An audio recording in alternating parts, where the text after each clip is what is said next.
This is an iHeart podcast. Guaranteed human. If audiobooks are your thing and you've been meaning to listen to more of them, you should check out a podcast called Earsay, the Audible and iHeart Audio Club, hosted by Cal Penn. Each episode spotlights standout audiobooks on Audible across all kinds of genres: sci-fi, comedy, romance, thrillers, and more, with Cal talking to guests who help break down what makes each story worth listening to. It's a fun, easy way to discover your next great audiobook. Check out Earsay on the iHeartRadio app, Apple Podcasts, or wherever you get your podcasts. The universe is full of mysteries. Black holes, quantum physics, galaxies. On TikTok, millions of people are learning more about the universe around them every day. Scientists break down complex theories, demonstrate experiments, and connect dots between the cosmos and our daily lives. One scroll might reveal the concepts on the fabric of space-time, the next an optical illusion. It's discovery on a massive scale, where millions learn something new every day. Hey, friends and family, it's me, Josh, your pal, your buddy, avenging angel, all that jazz. For this week's SYSK Selects, I've chosen how the U.S. Postal Service works. Because, as you may know, the Postal Service is under threat of being closed and going under yet again. And we don't want that. For some reason, we can't quite put our finger on. So I hope you'll enjoy this episode and it rouses you to do something, like save the post office. Welcome to Stuff You Should Know, a production of iHeartRadio's How Stuff Works.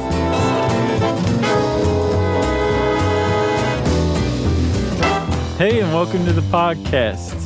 There's Charles W. Chuck Bryant. I'm Amy Goodman. This is Democracy Now!, the War and Peace Report, warandpeace.org, etc. I'm Stevensky. How you doing? Good. Jerry just said, let's do this old school right before she recorded, and I have no idea what she meant. Does that mean it's going to be 5 minutes long? She meant the three of us back in okay. You know. She's back from Cheers vacation. Is back. I thought she meant, let's make it crappy and 5 minutes long. Right. and we need like little empty tin cans to speak into to make it sound right. How you doing, Jerry?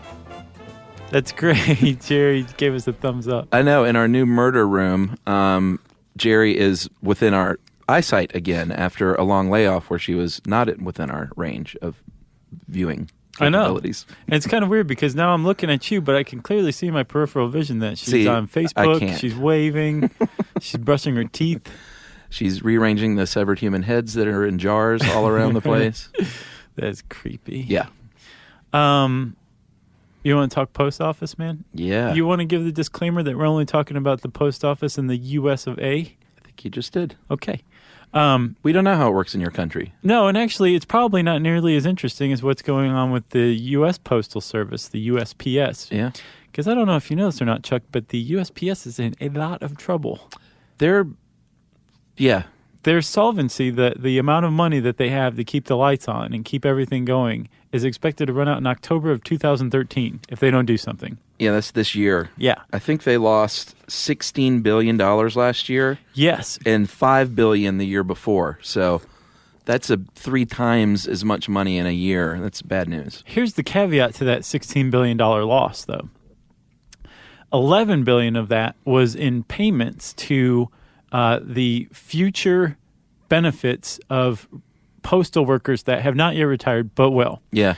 And the Postal Service is the only federal agency of any sort that is required to prepay its employees' benefits for the future. In 2006, a lame duck session of Congress said, you know what? You guys need to make sure that your workers are taken care of. Right. So you guys have to start prepaying. And over the next 10 years. And they have been, and they've been bleeding money. I mean, like a $16 billion loss. Yeah. But $11 billion of it was to these future payments. Oh, I guess that would make sense then. Then if you took out that 11, they would just be at about the same loss as before. Just right. A mere $5 billion a year. Right. And that's a lot of money to lose. It is. But they're figuring out ways to make up for that extra loss. And one of the big ones that's on the table now is cutting out Saturday delivery. Yeah, August 1st, I think, this year. They figure they can recoup $2 billion a year by doing that. So then they're down to 3. The thing is the post office, it's a part of the executive branch. Man, it's all over the place. It's a part of the executive branch. Yeah. It's a part of the federal government, but it gets $0 in tax revenue. And it's also a thrill-kill cult. Right. Exactly. That's the horrible secret of the U.S. They're all over. Right. So they get no money besides what they can make off of their own revenue. Yeah, they're essentially a selling stamps. corporation. Right. So they get but they're also under the purview of the federal government. Yeah, it's a weird thing. And they can't act without asking Congress, and Congress hasn't exactly been forthcoming lately. Yeah, they haven't approved the Saturday thing yet, have they, Congress? Here's the thing. Isn't that still up? They've been trying to get Congress to approve that forever. The Senate passed a bill that said after 2 years, we'll let you cut out Saturday service. We'll give you $11 billion in overpayments that you guys made toward the retirement stuff, all this stuff back. That went to the House, and the House didn't do anything with it, right? Yeah. So, the fiscal cliff? Oh, yeah. Well, the U.S. Congress passed a stopgap measure, basically a federal budget that says within this period, we're still able to operate, right? Right. And the USPS says, you didn't include our mandate from 1981 that we have to carry out Saturday service in that stopgap. So technically, under current federal law, we don't have to carry out Saturday service, and they're arguing it legally. So they're just saying that's the loophole they're going to use to shut down Saturday service? Yes, and except Congress for is saying no. packages, medicines? Just packages. They're going to deliver packages on Saturday, and here's a really good reason and why. express mail. Their revenues from packages have increased 16% over the last 10 years, whereas first-class mail, letters, have gone down 32%, I believe. So they're making almost all of their money, because it's only 45 cents to mail a letter from Florida to Hawaii. 46. Is it 46 now? Yeah. But they make however much shipping in the shipping game, which is where they make all their money, which is ironically the one place they don't have a monopoly as far as the mail goes. I'm glad to see mail order medicine on that list too. Express mail packages and medicine, because at first I was like, who cares? I don't need... You don't yet. I don't need my mail on a Saturday. Right. But you need your medicine on a Saturday, or else you go blind. Well, that's why they included that as something they would still deliver. Right. And post offices that are already open on Saturdays will still be open on Saturdays. Yeah. So if you want to go to your P.O. box, maybe there'll be some mail. Maybe there won't be. Who knows? I bet you've had a P.O. box. I've been thinking about this, haven't you? No. Really? Yeah. Have you? No, you just struck me as the kind of person that would have had a P.O. box at one point. That's where I get all my guns in the mail. So I'm pretty worked up about this, as you can see. Yeah. It's kind of interesting. Yeah. Like, who'd have thought that the Postal Service would ever be interesting? Sure. I think parts of this are very interesting. And we would just want to go ahead and say hello to all of our postal carriers out there. Yeah. That listen to our show. Who won us over during the Bush era. Because we've gotten emails from you guys and gals. Yeah, including one of our favorite people out there is a postal worker. Who? Van Nostrand. Oh, yeah. Is he? This one should really be a tribute to Van Nostrand. He's a carrier? He's always been kind of cryptic about what he does, but I'm under the distinct impression that he's employed by the Postal Service. All right. So, Bangalore's Van Nostrand. Yeah. This is for you. Yeah. But, okay, so let's talk about this. Let's talk about the Postal Service. Man, I'm all jazzed about the USPS, dude. I'm glad you are. So for a little while, even after the advent of electronic mail, the Postal Services, the amount of mail they were delivering was still increasing. As of 2007, it was on an upward trajectory. Sorry, 2006, right? Yeah. 213,137,000,000 pieces of mail that year. Yeah, it's down to 167 now. Yeah. And then when was this written? Do you know? I think 2007, 2008. Okay, so then they had 700,000 employees. Now they have about 580,000. So they've been in trim the budget mode, I think, for the past few years. Well, and the reason why in 2006 they also made $72.8 billion. I mean, those stamps add up, you know. In 2011 they made $66 billion. Wow, not bad. Yeah, but they're still losing a lot of money. I mean, that's what, $7 billion in difference in just 5 years? Yeah. It's not good. It's not good. So where'd all this come from, Chuck? It came from back yonder day. You know, people have always needed to communicate, obviously, from long distances. And in 1639, they, colonists here in the new, I guess they weren't United States yet, but in the New World, needed to get word back to England occasionally and say things like, hey, quit bugging us, or hey, send us more tea and crumpets. Right. And so the first official postal service was established in 1639. Richard Fairbanks Tavern in Boston was the official mail drop for overseas there in Massachusetts. Yep. And that was the place to go if you wanted to mail something. Yeah, and I couldn't find what happened or where it went on the other side of the Atlantic. Probably to another pub. I would imagine. Then you just went to that pub and said, hey, is there any mail? And they said no. And you turn around and travel the 500 miles back to your village. So that was step one. Step two was about 40 some odd years later, 1683, William Penn established, very famous person, obviously, the first official post office in Pennsylvania. Yeah, it was named after him. That's right. And I love the side note here. In the South, private messages were just sent between plantations. Yeah. So they would probably just give it to a slave and say, carry this over to that guy. Right. And then flash forward a little bit more to 1691. The British Crown gave a man named Thomas Neal a 21-year grant for the postal service in the United States. And he paid like seven shillings a year. So that's nothing, right? He still died in debt. Did he really? With a monopoly. So the Postal Service has always been kind of tricky to cull money from. Interesting. Yeah. So that continued till 1774, and a lot of big stuff was happening around that time. Like, hey, we don't like you anymore in England controlling us over here and taxing us. Yeah. So we're going to start and establish our own constitutional post office for any kind of mail going from anywhere, basically. Intercolonial mail. Yeah. Yeah, it was very cutting edge at the time. I'm sure. And actually, when the British were carrying out the postal service on behalf of the colonies, there was a guy named Benjamin Franklin who was appointed the postmaster of Philadelphia. Yeah. And he actually killed it as postmaster. Of course he did. He totally improved the roads. He said we're going to start working 24 hours a day. We're going to have lots of shifts. We're going to put up milestones. The postal service helped improve the connectedness of the colonies thanks to him. Yeah. So when the Continental Congress said, hey, we want our own postal service, Ben Franklin became the first postmaster general. Sure. And of course he ran it like a tight ship. And he's one of those dudes, I get a feeling, if we could resurrect him and bring him out today, he could fix what's going on in this country. Yeah, and he'd say something pithy and ask for a glass of sherry. Exactly. So this is, to me, when it gets super interesting, was in the 19th century when westward expansion happened, California gold rush. All of a sudden, we needed to get stuff from the East Coast to San Francisco, let's say. Right. So as quick as possible. Right. What's crazy is as quick as possible was to go down New York, around Florida, through the Caribbean. On a ship. Yes. Yeah. On a steamship. Yeah. Through the Caribbean and then across Panama. Mm-hmm. And then up on the Pacific side to California. That was the fastest way to get mail for a while. Yeah, and how long 3 to 4 weeks to send a letter from the East Coast to the West Coast, and that's, the best case scenario. Right, and that's how the U.S., the East Coast, communicated with the West Coast for a while. Yeah. Until some stagecoach routes were established. There was a southern route and there was a central route. Yeah.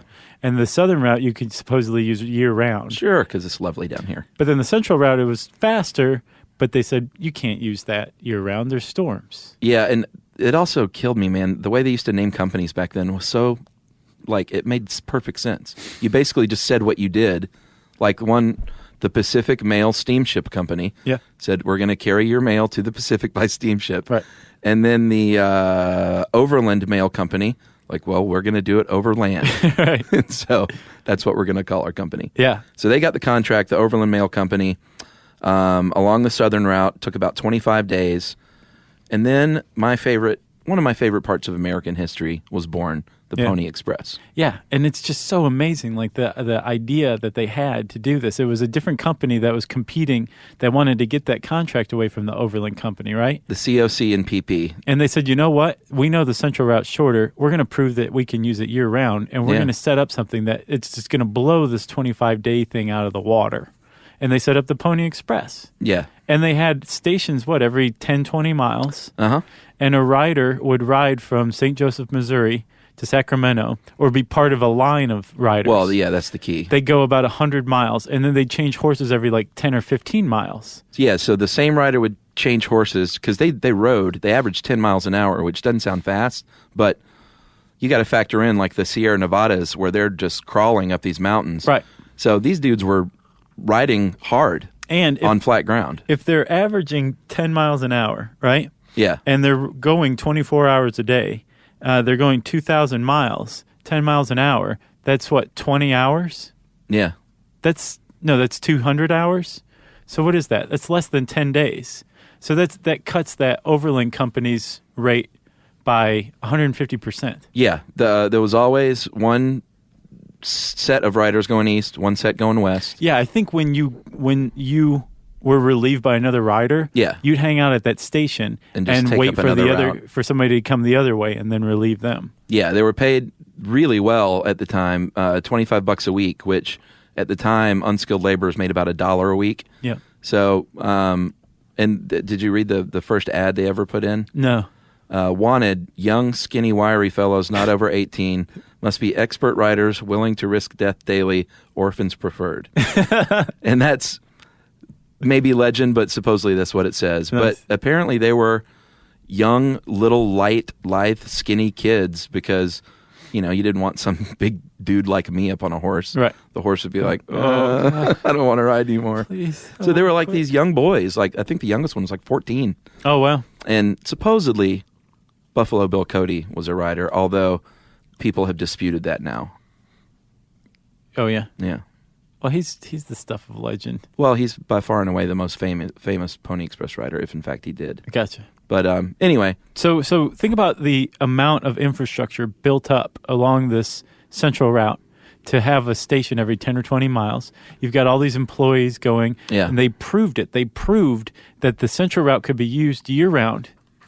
And so they got the contract then, right? No, the Overland Company got the contract to use it. To use that same route that was already established. And the Pony Express was like, you have to be kidding me. Yeah. And so the U.S. government said, no, you guys do half, and then let the Overland Company do the other half. Yeah, and they were mad for about a year and a half and really angry. Yeah. And then the telegraph line was completed, and everyone was like, oh, well, I guess we're all out of business now. Yeah, that was it. Yep. The Pony Express was sold to Wells Fargo and basically shut down. Yeah, I think American Express ended up branching out of Wells Fargo, too. Yeah. Like, these are old companies, like these modern banks and credit card companies. It's interesting how far they go back. But think about that, man. Even as far back as the mid-19th century, new technology was putting mail delivery out to pasture. Yeah. And then mail delivery would evolve and, figure out how to come back. Yeah. It's pretty cool. Foreshadowing. It is. So this is a big jump forward to the mid-1960s. Yeah. A lot happened in between then. It did. And actually, we started to move further and further out into the suburbs. There was a huge population boom in the post-war era. Oh, yeah. And businesses started to realize the value of direct mailing. And all of these factors put together meant that the Postal Service was totally overwhelmed. Yeah. Completely. Because it became such a big deal. Everyone was writing letters. And they were using the same old hand delivery methods, sorting methods. Yeah. That's what it was. They weren't automated at all, and they needed to be. Right. And so there was a postal reform that was undertaken. Yeah, and this was in 1971, the Post Office Department, and I didn't even know this. This was shortly after I was born. We weren't the United States Postal Service until 1971. Yeah. And that was when we officially became the USPS.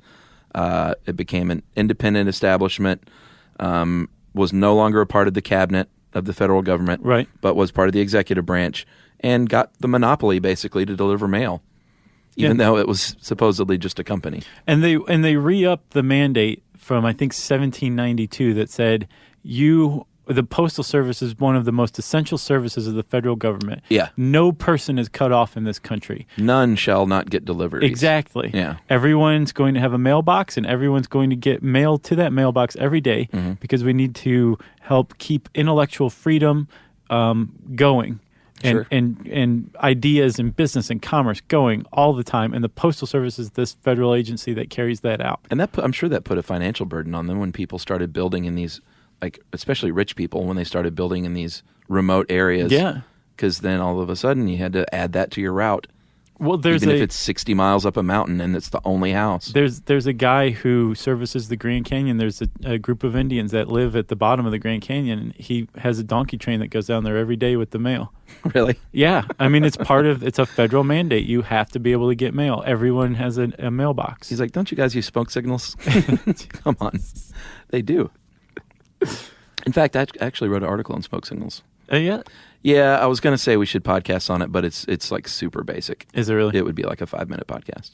Well, we'll have to figure out some other way to use it. Agreed. Because that's interesting.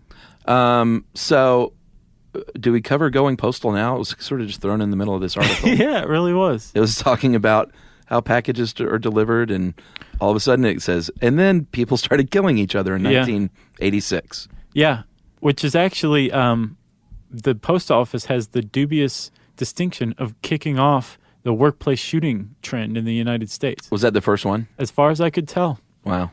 All right, so 1986, Edmond, Oklahoma. Patrick Henry Sherrill killed 14 coworkers. 1991, another one happened, including a supervisor getting killed with a samurai sword. Yeah. November 1991, Thomas McIlvaine shot and killed 4 coworkers, wounded 5 others, then shot himself. Mm-hmm.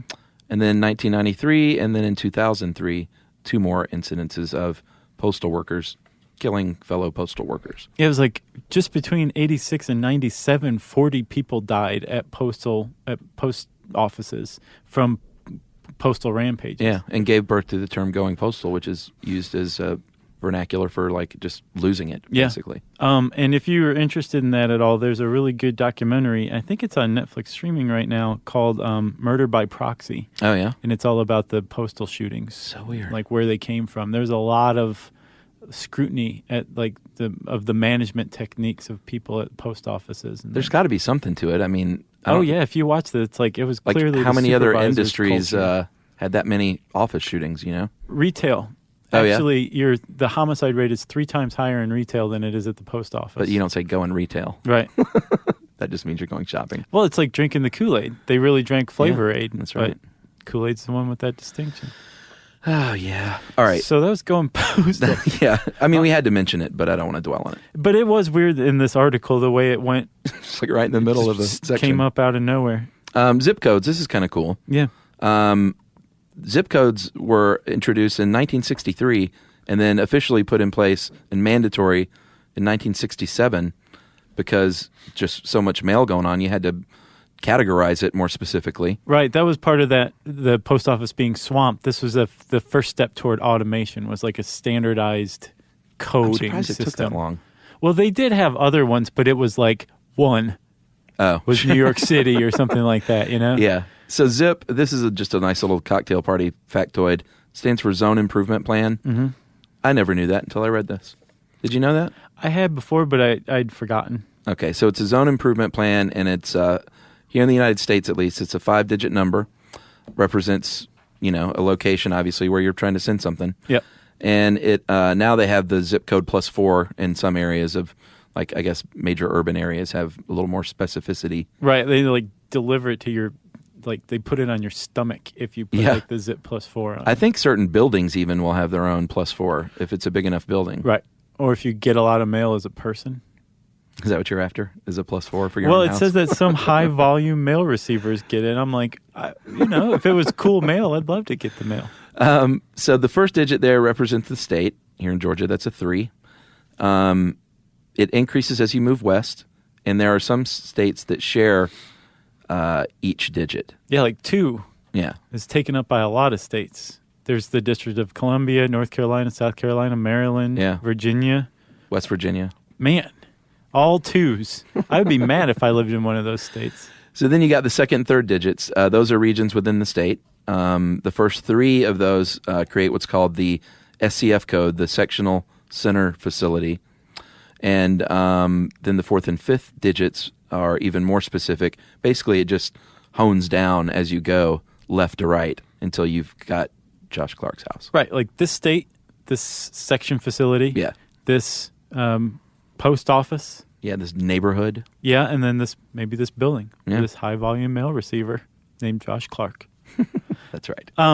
So you've got the zip code that allowed automation, and a little known fact is the U.S. Postal Service doesn't just handle a ton of the U.S.'s mail; it handles 40% of all of the mail in the world. Oh, really? Yeah. Wow. So before the zip code, this was really difficult. It also went from, if you were mailing something from New York to San Francisco, it went through every distribution facility in the country in between New York and San Francisco before it got there. Really? Yes. Now with zip codes, well, let's talk about what a letter does. Okay. And this is all thanks to zip codes. So I write a little love letter. I'm going to mail it to Emily, which is weird because we live together. Right. But you're just being romantic. That's actually a great example, though, because you can mail something from your mailbox to be delivered back to you, I reckon. I've never done it. That's the poor man's trademark or copyright. Yeah. I've heard about that. Is to mail something to yourself and Do leave those it hold up? sealed. I think it depends on the judge. Yeah? Probably. Okay. So you put it in your mailbox. Postal carrier's going to pick it up. They're going to take it to the post office. Yep. They're going to put it on a truck and then take that from the post office to a processing plant where we have our long-awaited machines doing some sorting by shape and size. Yeah. Well, first they sort everything out and make sure everything's facing the right way up, right? Yeah. And then packages are put on one belt, and then letters are put on another. And the letters say, let's just stick with the letter that you wrote. Okay. It goes into a slot, so it's facing upwards and upright. Yeah. Frontwards and upright. Yep. And then they put a little barcode on the back of the letter in, I think, ultraviolet ink. Yeah, well, first thing it does is it gets a postmark and cancellation line saying, basically, you can't use this stamp again. Yeah. Don't even try it. Don't be cheap. We've seen the whiteout tricks. We've seen doctoring up a stamp. Which is probably a federal offense. It probably is. And then so after that, a barcode's printed on the back of the piece of mail, and then there's an optical scanner that reads the address, which is pretty cool. And if they're really, really, really accurate too. Yeah. But if your handwriting is terrible, they have a new system now where this conveyor belt takes a picture of it, emails a picture to a human being at a computer who reads it, who wakes says, up, this is what I think it is, reads it, types it in, and then it stays on the line. It doesn't have to come out any longer. It's pretty efficient. new technology. Yeah. And then so based on this address, including the zip code, it prints a barcode at the bottom. If you look at a letter, any letter you get has a little barcode on it. Yeah. And so that's what's read. That's right. The thing on the back is invisible, I think, right? Yeah. It's fluorescent. That's just showing off. We have invisible ink. Other processing machines then read those barcodes and then sort them in their little bins according to zip code. And it's just basically placing everything in what will eventually be a tray that will be delivered back to a post office. Right. Or a sorting facility. Or does it go straight to a post office? It goes to... No, another processing plant. Right. So imagine each processing plant... They're like regional, I guess. ...has a bunch of mail coming in on trucks that it sorts and then sends out. And then based on its zip code that it serves, it gets a bunch of flats from other distribution facilities. That's right. That are already according to the zip code. So let's say it's getting a flat of mail by zip code. Yeah. It then also sorts through those. That's right. And it actually sorts them into an individual carrier's route in order. And that's what's delivered to the post office? So it arrives at the post office ready to go on the truck? Yes. Okay. And that doesn't mean that the postal worker doesn't have much to do. They still have like circulars, magazines, bulk mail. They have to go through and put it for every address. All that crap that ends up in all that. my recycling bin, basically. Yeah. Yeah. Although the coupons. Oh, remember our junk mail episode from years and years back? Wow. And we got so much grief from people who were like, no, you can't get rid of junk mail. Right. That's the only thing keeping us in business. Yeah.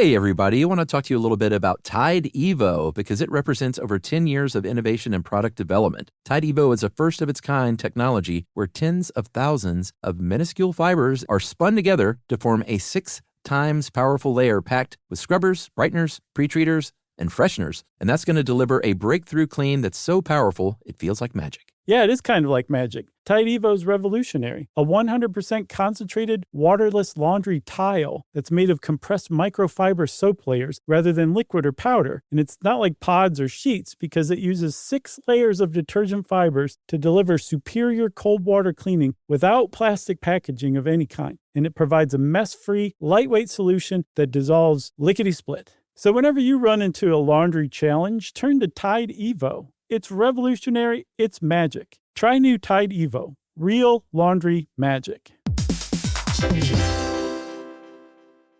Spectrum Business keeps businesses of all sizes connected seamlessly with fast, reliable internet, advanced Wi-Fi, phone, TV, and mobile services. That's right. And Spectrum Business offers 100% U.S.-based customer support 24/7 to help you stay up and running. And they offer tailored connectivity solutions with packages built for your business budget. Yeah, so it's no wonder millions of business owners rely on Spectrum Business to keep them connected. Visit spectrum.com/business to learn more. Restrictions apply. Service is not available in all areas.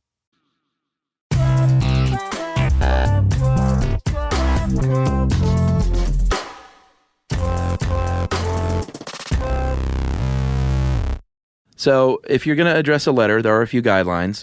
You know, you got to put your address legibly in the front. You got to put your little return address in the upper left corner. Yeah, on the front. Don't put it on the back. No, upper left corner there.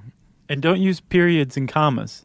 Like if you write P.O. Box, it's not P period O period box. Although, that doesn't matter.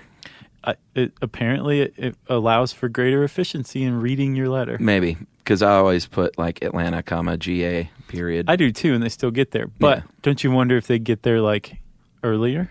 I don't know. Maybe so.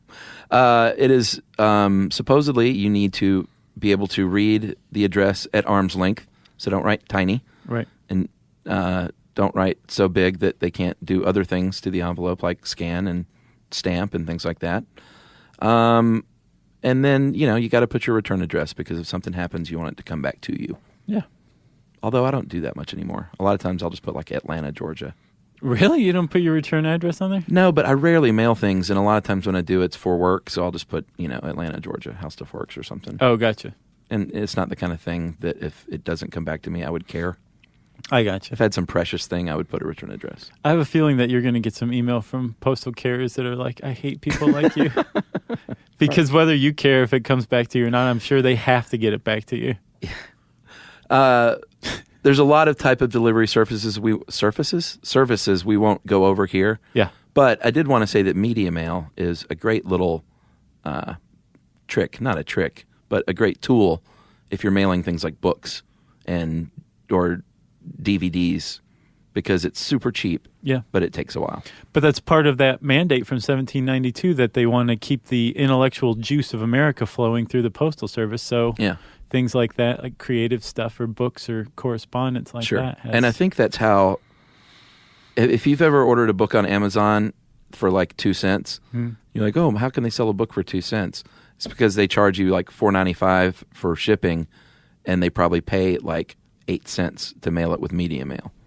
That's the greatest scam of the 21st century. Well, not really. I mean, they're making their money via shipping instead of the book itself. But publishers don't like it, of course, because they want to sell their books new. Yeah. And not for 2 cents on Amazon. Yeah. So I think we said that the Postal Service has a monopoly on delivering mail, but not on delivering packages, right? Sure.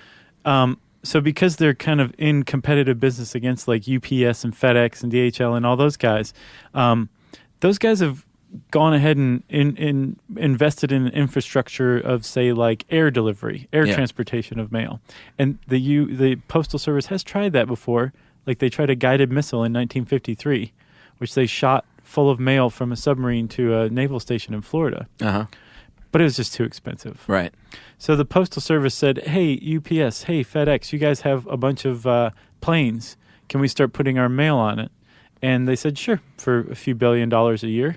Yeah. And the Postal Service said, great. But at the same time, they kind of they stepped forward into the 21st century by doing so. Yeah. And the Postal Service, having access to everyone's mailbox, is often tapped by UPS and FedEx to deliver what's called in the business the last mile. Yeah.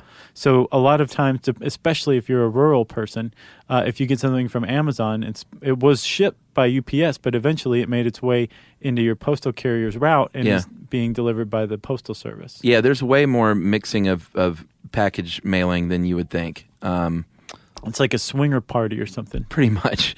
And part of that deal in 2001 with FedEx was, hey, FedEx said, can we put our boxes at your post offices?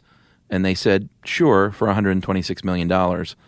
And they said, can we hitch a ride on your plane? They said, sure, for $6.3 billion over 7 years. Yeah. But it's, seems like a good agreement. And they did the same with UPS. And we scratch our back, you scratch yours. We scratch your back, we'll scratch yours. Yeah. Is that how it works? Yeah. Why didn't everybody just scratch their own back? I don't know. Okay. Because it's hard to reach. Yeah, I guess so. So if you realize that the Postal Service needs a few billion extra dollars, you say, why don't you just up the postal rates? Yeah. Well, the federal government keeps its thumb on that. They want to make sure that anybody who needs to mail a letter can do so without great expense. Yeah, it's a big deal to change the postal rate. Like, it is much more than you would think. Because a there's layman like me would just be like, yeah, just add a few cents. Who cares? Yeah, what's the problem? Yeah. Just print it. Those forever stamps, genius idea. You don't have to go back and reprint a bunch with the amount. Great idea. Or the 1 cent. Remember in Fargo? Yeah. When Wade got the 1 cent? Yeah, with the ducks. Yeah, and she was like, everyone needs the 1 cent whenever they raise the rates. Yeah. He's like, oh, gee, I didn't think about that. But yes, there is a very long, protracted, difficult process of raising the postal rates. It's not a very easy thing. No. And it involves a ton of bureaucracy. Should we get into that or just leave it at that? It's up to you, man. I think we should just leave it at that. Okay. So if you are going to mail something from your house, you need your little mailbox. And I just installed mine in what seemed like a sensible manner. I didn't realize that there were actual rules.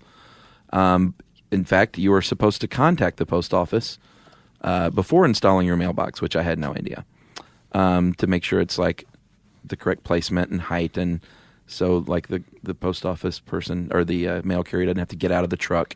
Oh, well, they'll burn it down if it's not the specification. So you want to contact the post office. I didn't, but I guess I just lucked out because they say generally 41 to 45 inches from the road surface to the inside floor of the mailbox or point of entry, and then set back 6 to 8 inches from the front face of the curb or road edge to the mailbox door. Right. I guess I just got lucky then because I get my mail. Without any burning down of your... No. Or without a post office box, which we talked about. They've been around for a couple of 100 years, and that's if you want to have a little key to your little own box in a post office and get your mail there, you can certainly do that. It's handy if you're starting out a business and you want to make people think that you're not working out of your house.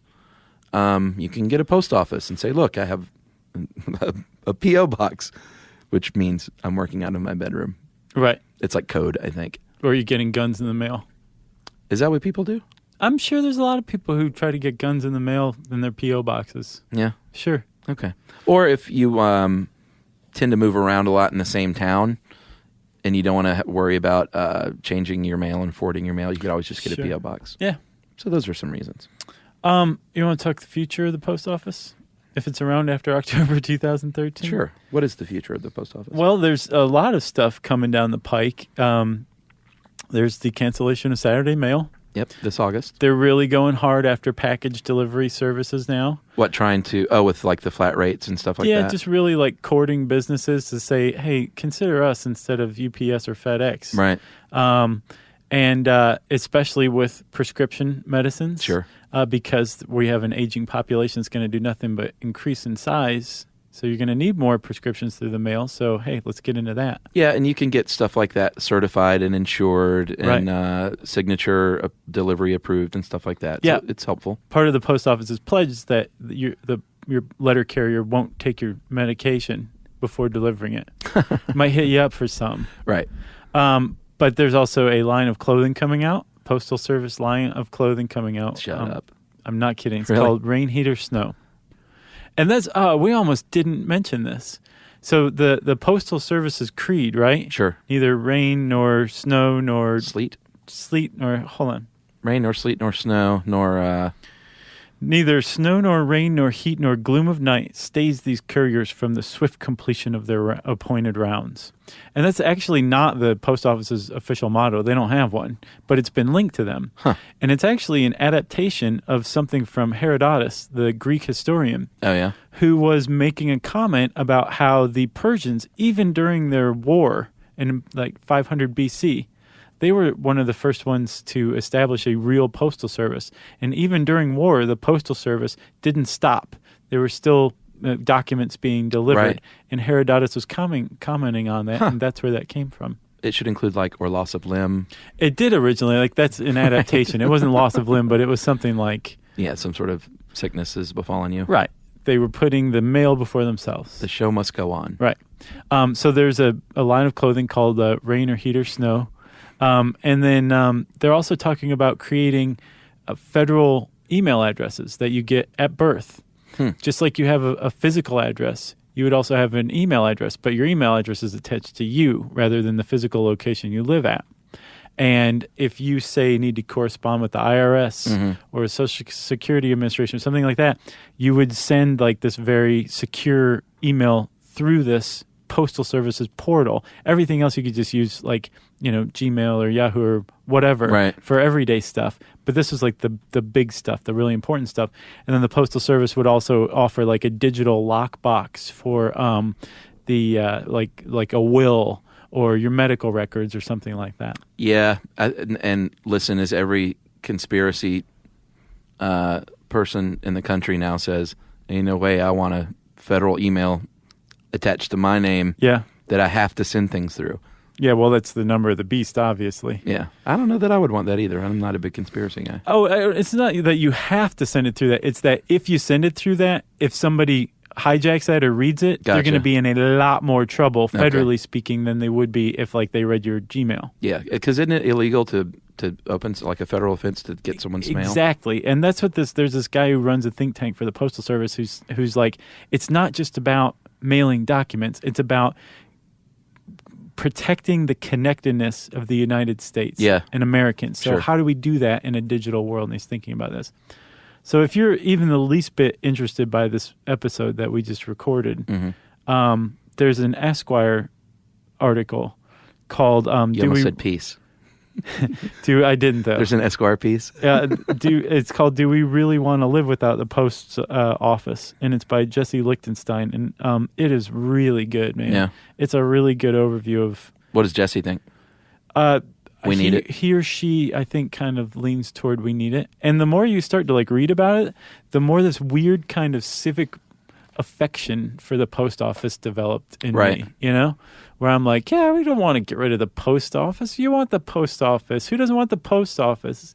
It kind of develops. Yeah, I used to, maybe it was a simpler day or maybe the people stuck with their routes longer, but I remember my postman growing up. Yeah. It was the same guy for years.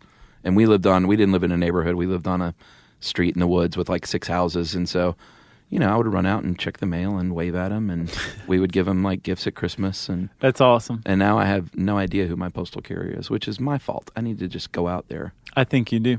Yeah. And also, the Postal Service is responsible for the largest food drive in the United States every year. Oh, really? Yeah, you know that food drive where like you just put like canned food in your mailbox, and your postal employee picks it up. Really? You can do that? Yeah. I've never heard of that. It hasn't been very well publicized, but it at least around here, I guess. But it's a huge food drive. Or at the very least, postal carriers are taking and eating cans of ravioli for dinner. Like, this is delicious. I love this food drive. Yeah, so don't just put cans of food in your mailbox. Check into when that is supposed to happen. That's got to be the worst day of the year for letter carriers. Oh, my gosh. Yeah. Can you imagine? It's a lot of weight. Yeah. You got anything else? No. Respect your postal carrier. You want everybody to go out and meet their postal carrier? Yeah, why not? Give them a hug. Actually, don't do that. They might mace you or something. Yeah. But give them a wave. Yeah. If you want to learn more about the post office, you can type those words into the search bar at howstuffworks.com, and be sure to check out that Esquire article too. It's very cool. And I I guess before we get into that, Chuck, you want a message from our sponsor? Let's do that. Yeah.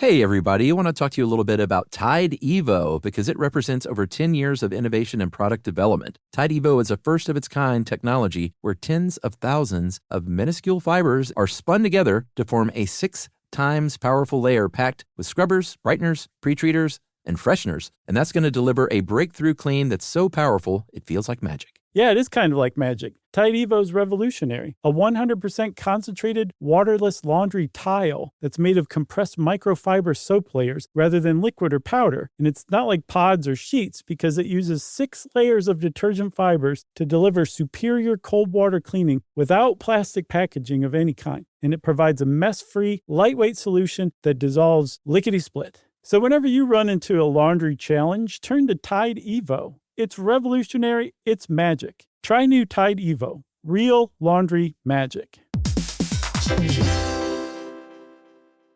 Spectrum Business keeps businesses of all sizes connected seamlessly with fast, reliable internet, advanced Wi-Fi, phone, TV, and mobile services. That's right. And Spectrum Business offers 100% US-based customer support 24/7 to help you stay up and running. And they offer tailored connectivity solutions with packages built for your business budget. Yeah, so it's no wonder millions of business owners rely on Spectrum Business to keep them connected.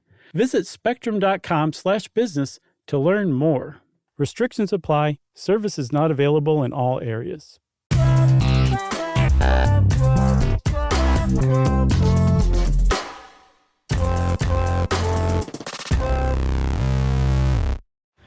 Okay, and now it's listener mail time. Josh, I'm going to call this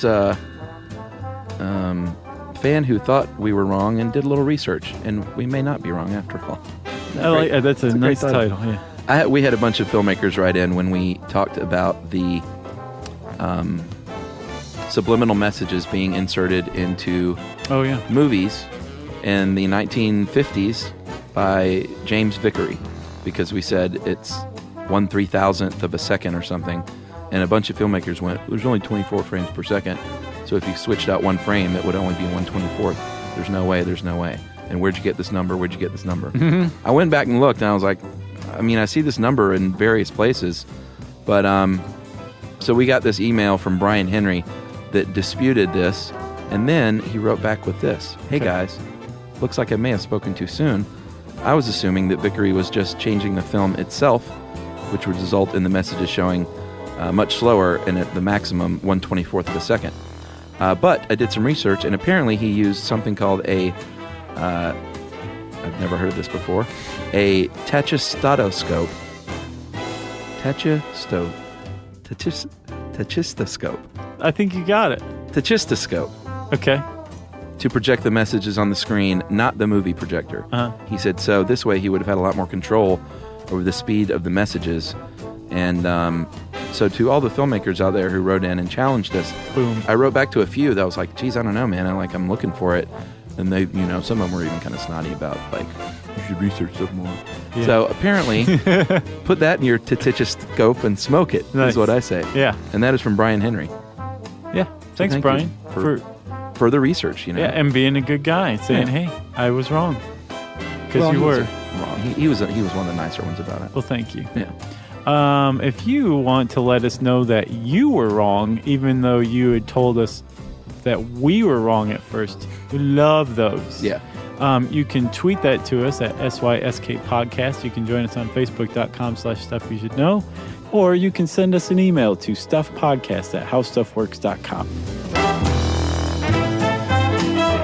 Stuff You Should Know is a production of iHeartRadio's How Stuff Works. For more podcasts from iHeartRadio, visit the iHeartRadio app, Apple Podcasts, or wherever you listen to your favorite shows.